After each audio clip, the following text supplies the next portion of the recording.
किस्से कहानियाँ।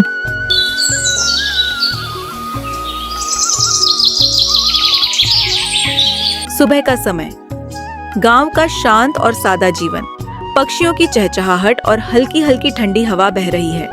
मिट्टी की गलियों में छोटे छोटे बच्चे खेल रहे हैं। कुछ औरतें कुएं पर पानी भर रही हैं। गांव का एक हिस्सा जहां मोहन और रमा रहते हैं। मोहन और रमा को गांव वाले आदर और प्यार से देखते हैं क्योंकि वे मेहनत और ईमानदारी से अपना जीवन बिताते हैं। रमा और मोहन को देखो, कितने मेहनती लोग हैं। चाहे धूप हो या बारिश, दोनों ने कभी अपने काम से मुंह नहीं मोड़ा। हाँ, और रमा कितनी समझदार है। उसने कई बार अपनी बुद्धिमानी से बड़ी समस्याएं हल की हैं। और मोहन, वो तो अपनी सादगी और मेहनत के लिए पूरे गांव में जाना जाता है।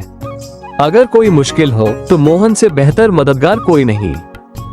गांव वाले आपस में बातें करते रहते हैं। इसी बीच रमा और मोहन अपने खेत की ओर जाते हुए दिखाई देते हैं।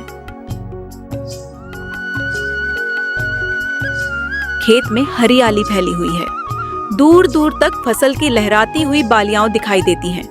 मोहन और रमा खेत के एक कोने में काम कर रहे हैं। सूरज तेज है, लेकिन दोनों बिना किसी शिकायत के अपने काम में जुटे हुए हैं। मोहन, देखो इस बार फसल कितनी अच्छी लग रही है। लगता है हमारी मेहनत रंग लाएगी। हाँ रमा, अगर सब कुछ ठीक रहा तो इस बार हमें अच्छा अनाज मिलेगा, लेकिन जमींदार का डर हमेशा बना रहता है। मोहन, डरने से कुछ नहीं होगा। हमें मेहनत पर भरोसा करना होगा। जो होगा देखा जाएगा। खेत के किनारे एक बड़ा पेड़ है। उसकी ठंडी छांव के नीचे मोहन और रमा बैठते हैं। दोनों की थकी हुई आंखों में सुकून और उम्मीद की चमक है। आज का दिन बहुत मेहनत भरा था, लेकिन दिल को सुकून है कि हमने खेत की पूरी देखभाल कर ली। हाँ मोहन, मेहनत का फल हमेशा मीठा होता है। बस ईश्वर से यही प्रार्थना है कि हमें हमारी मेहनत का फल मिले। मोहन, क्या तुम्हें याद है जब हमने पहली बार इस खेत को जोतना शुरू किया था? हाँ रमा, तब कुछ नहीं था हमारे पास, सिर्फ एक पुराना हल और तुम्हारा हौसला। तुमने हमेशा मेरा साथ दिया। क्योंकि मुझे पता है कि मेहनत और विश्वास से सब कुछ हासिल किया जा सकता है। और इस बार भी जो होगा हम उसका सामना करेंगे। मोहन का घर मिट्टी की दीवारों और खपरेल की छत से बना हुआ है। घर के बाहर तुलसी का चबूतरा है। सूरज की पहली किरणें आंगन में पड़ रही हैं। मोहन खाट पर बैठा हुआ है और उसका चेहरा चिंता से भरा हुआ है। पास में रमा रसोई में लकड़ी के चूल्हे पर रोटी बना रही है। मोहन, क्या बात है, रात भर ठीक से सोए नहीं? आज खेत पर जाने की भी तैयारी नहीं की? रमा, इस बार फसल अच्छी हुई है, लेकिन डर है कि हमारी मेहनत बेकार न जाए। क्यों, क्या हुआ? उसने कहा था कि फसल का आधा हिस्सा हमारा होगा, लेकिन जमींदार का आदमी कल आया था। उसने कहा कि पूरी फसल जमींदार की होगी। वो कहता है कि खेत उसकी जमीन पर है तो फसल भी उसकी है। ये तो सरासर अन्याय है। हर साल हमारी मेहनत का फायदा वो उठाता है। लेकिन हमारे पास कोई रास्ता नहीं है। अगर विरोध करेंगे तो वो हमें यहाँ से निकाल देगा। रमा कुछ देर चुप रहती है, फिर उसके चेहरे पर आत्मविश्वास झलकता है। वह मोहन के पास बैठ जाती है। मोहन, हर समस्या का हल होता है। इस बार जमींदार की चालाकी काम नहीं आएगी। तुम खेत की देखभाल करो, बाकी मुझ पर छोड़ दो। पर तुम क्या करोगी? जो करना होगा वो समय आने पर पता चल जाएगा। अगले दिन सुबह का समय, मोहन और रमा खेत पर पहुंचते हैं। चारों ओर हरी भरी फसलें लहरा रही हैं। खेत में आलू, मूली और गाजर लगी हुई है। बैल हल खींच रहे हैं और मोहन खेत जोत रहा है। रमा मिट्टी छान रही है और पास ही बीजों की देखभाल कर रही है। थोड़ी देर बाद मोहन बैलों को रोकता है। रमा, इस बार फसल देखकर दिल खुश हो रहा है, लेकिन जमींदार की बात सोचकर मन भारी हो जाता है। मेहनत करने वालों का हक कोई छीन नहीं सकता। हमें बस अपना काम करना है। रमा बैलों से कहती है, तुम भी तो हमारे साथी हो। तुम्हारी मेहनत के बिना ये खेत कैसे उपजता? रमा, कभी कभी सोचता हूँ कि हमारी मेहनत का असली मूल्य हमें क्यों नहीं मिलता। दोपहर हो जाती है। दोनों पेड़ की छांव में बैठकर बातें कर रहे हैं। मोहन, इस बार हमने ऐसी फसलें उगाई हैं जो जमीन के नीचे होती हैं। हाँ, आलू, गाजर और मूली। यही तो हमारी जीत का रास्ता है। लेकिन कैसे? जमींदार को उसकी ही चाल में फंसाना होगा। अगर वो जमीन के ऊपर का हिस्सा चाहता है तो उसे वहीं देंगे। शाम का समय है।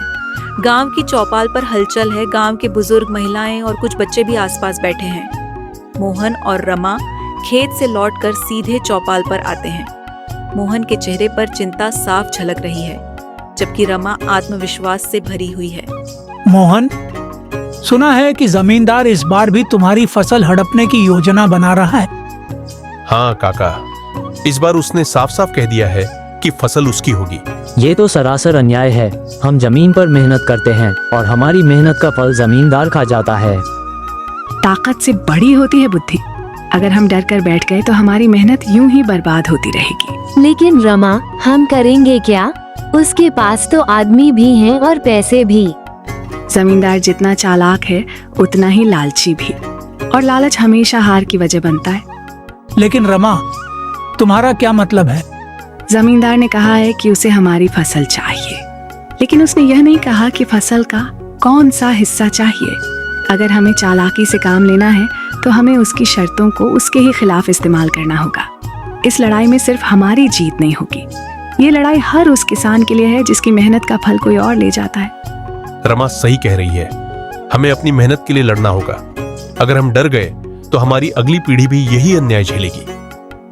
रमा, तुमने तो गांव वालों में नई उम्मीद जगा दी, लेकिन सच कहूं, तुम्हारी योजना समझ में नहीं आई। योजना का हर कदम समय आने पर पता चलेगा। अभी तुम्हें बस इतना करना है कि मेरी बातों पर भरोसा रखना।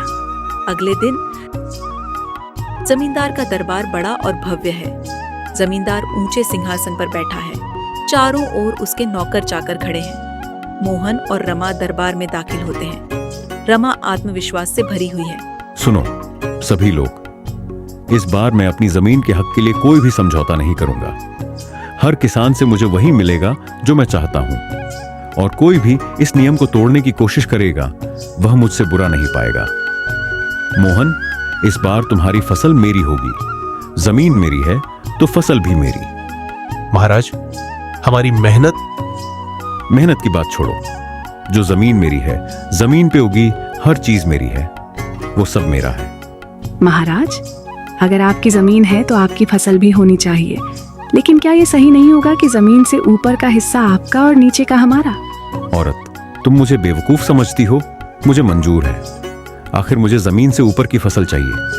गांव वाले, जमींदार और रमा मोहन खेत पर आते हैं। फसल लहराते हुए खड़ी है। जमींदार के आदमी कटाई के लिए तैयार हैं। जमींदार अपने आदमियों को फसल काटने का आदेश देता है, लेकिन जब फसल काटी जाती है तो केवल पत्ते और डंठल निकलते हैं। खेत पर जमींदार और उसके आदमियों के साथ गांव वाले खड़े हैं। सभी के चेहरे पर आश्चर्य और हैरानी है। जमींदार का चेहरा गुस्से से लाल है।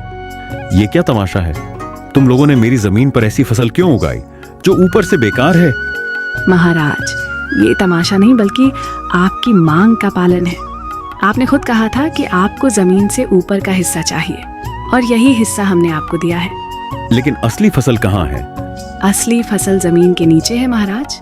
आलू, गाजर, मूली सब वही है। आपने जो मांगा वो हमने दे दिया। गांव वाले धीरे धीरे हंसने लगते हैं। जमींदार के आदमियों में से कुछ भी मुस्कुराते हुए एक दूसरे को देखने लगते हैं। जमींदार यह देख और अधिक क्रोधित हो जाता है। तुमने मुझे बेवकूफ बनाया है। नहीं महाराज, ये बेवकूफी नहीं, न्याय है। आपने जमीन से ऊपर का हिस्सा मांगा तो हमने ऊपर का ही हिस्सा दिया। नीचे की मेहनत हमारी है। जमींदार सोच में पड़ जाता है। उसके चेहरे का गुस्सा धीरे धीरे शांत होता है। वह महसूस करता है कि रमा ने उसकी चालाकी को समझदारी से मात दी है। तुमने जो किया उससे मुझे मेरी गलती का एहसास हुआ। महाराज, हर बार आप हमारी मेहनत का हक छीनते थे, लेकिन इस बार रमा की अक्लमंदी ने हमें न्याय दिलाया। रमा को धन्यवाद देना चाहिए। उसने हमें दिखा दिया कि बुद्धि ताकत से बड़ी होती है। गांव वाले तालियां बजाने लगते हैं। जमींदार का सिर झुक जाता है। वह पहली बार अपने अहंकार को भूलकर विनम्र हो जाता है। रमा, मैं मानता हूं कि तुम्हारी चतुराई ने मुझे हरा दिया। मैं अपनी गलती मानता हूं और वादा करता हूं कि अब से ऐसा अन्याय नहीं होगा।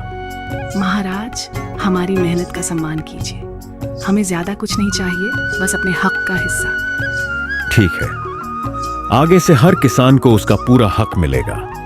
गांव वाले खुशी से नाचने गाने लगते हैं।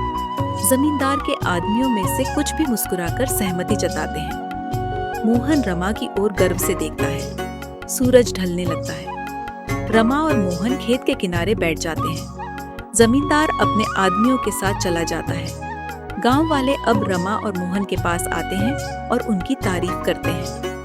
रमा, तुमने जो किया उससे हमारी मेहनत बच गई। हमारी मेहनत ही हमारी सबसे बड़ी ताकत है मोहन, और याद रखो, अन्याय के खिलाफ खड़े होने के लिए चतुराई सबसे बड़ा हथियार है। दोनों घर लौट आते हैं और कहानी यही समाप्त होती है। ये कहानी सिखाती है कि चतुराई से हर बड़ी समस्या का हल निकाला जा सकता है। रमा की चतुराई और मोहन की मेहनत ने न केवल उनकी फसल को बचाया, बल्कि गांव के अन्य लोगों को भी हिम्मत और प्रेरणा दी।